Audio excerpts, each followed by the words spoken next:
আসসালামু আলাইকুম, hello viewers, welcome to my channel.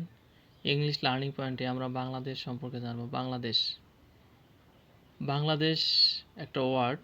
তো এই ওয়ার্ডে যতগুলো লেটার আছে সেই লেটার দিয়ে আবার ওয়ার্ড তৈরি করা।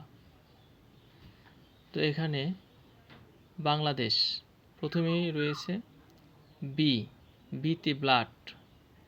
এরপর A, A for achieve, then N for not অর্থে, G for golden, L for land, A for amiable, D for democratic, E for evergreen, S for sacred, H for habitation.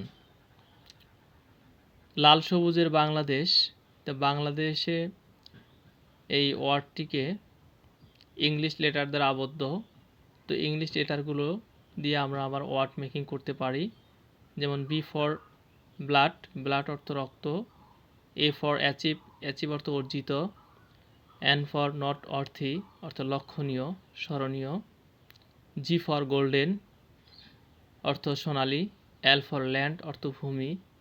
A for অ্যামিয়েবল, অর্থ প্রশংসিত। D for Democratic, অর্থ গণতান্ত্রিক। E for evergreen, অর্থ চিরসবুজ। S for secret, অর্থ পবিত্র।